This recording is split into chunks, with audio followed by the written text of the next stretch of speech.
In this network, in the EOS network, whose responsibility is it to provide API services, and what have you proposed in the blue paper to accomplish that? I've read it, so I know, but Yeah. I want to hear in your words.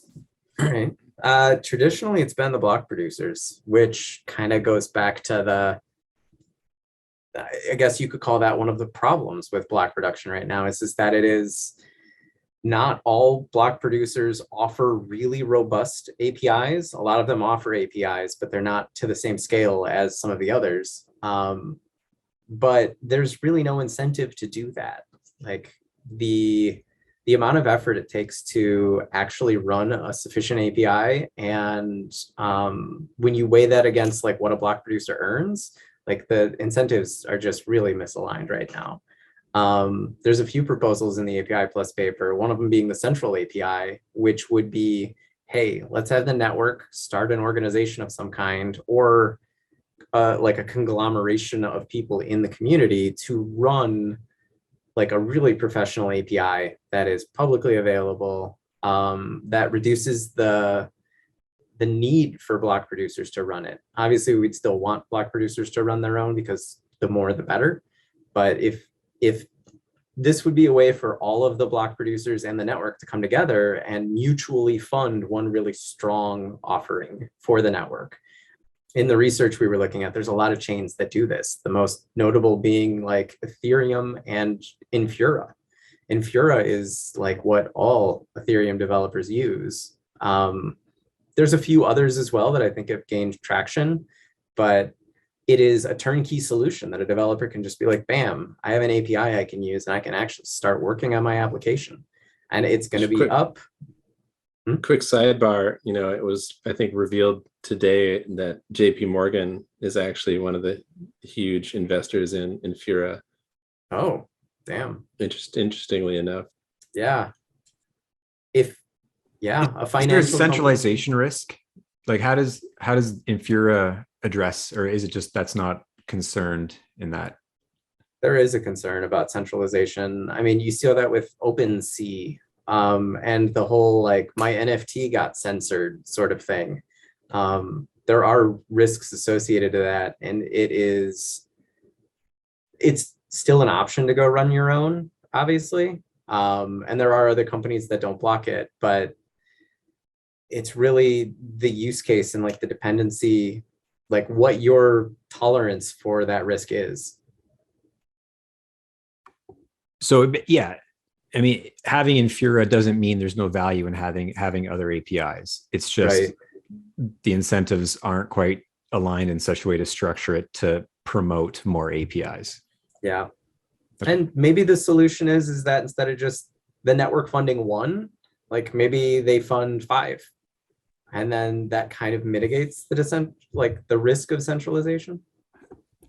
The one thing that stood out to me, you said BPs don't earn enough to do their own APIs. Yeah. So I wonder if there's an opportunity to improve that. That would be one of the outcomes of the My Vote By campaign is if there's enough votes that are available for free, then that makes it potentially more economical for BPs to have more revenue, a bottom line that they could direct towards API.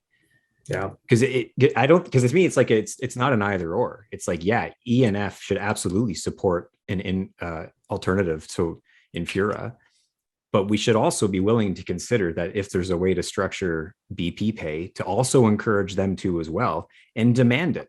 It should be demanded of the top 21 that they have a functional, proper, at least a Hyperion node, like a full history node. It's not that much to run that.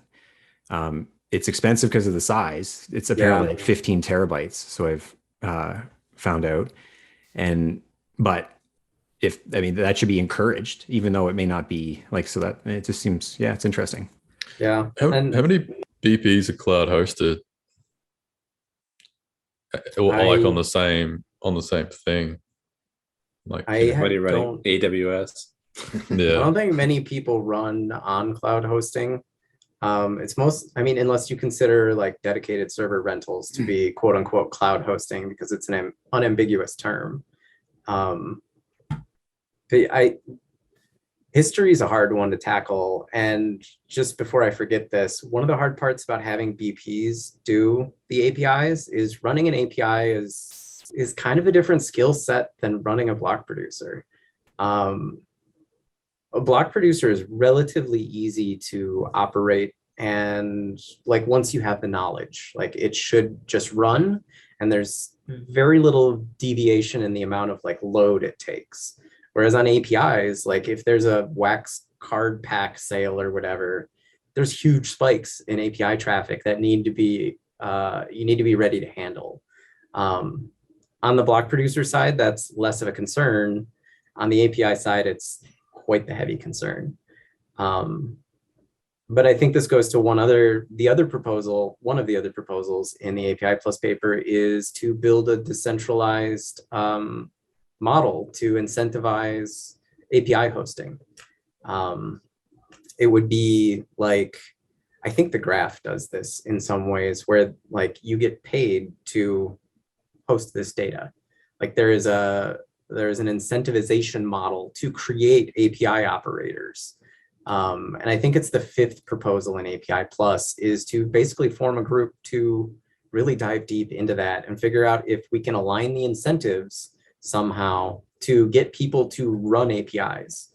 And based on their performance and based on kind of their reputation, that they get rewarded for that. And it is enough to make sure that like there's this self-sustaining back and forth that is now detached from the block producers. And you can just have like, we would have block producers and then we'd have this other system of quote unquote API operators. Like if that's possible, then we could kind of, we wouldn't have the like the differing of technical abilities. Like block producers wouldn't need to be API operators and API operators wouldn't need to be block producers. But that would be an alternative to the centralized model. Is a block producer a better block producer, like they boots on the ground technicians, if they also have a depth of experience in running API nodes? Does that help them become a better BP, or are they just entirely separated where it's actually better to separate that knowledge base? It's a really good question.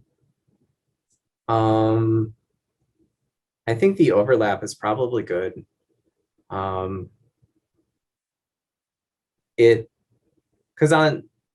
either that or they really need some tight coordination. Because I know, like on EOS, for example, we are a block producer, but we are not producing blocks.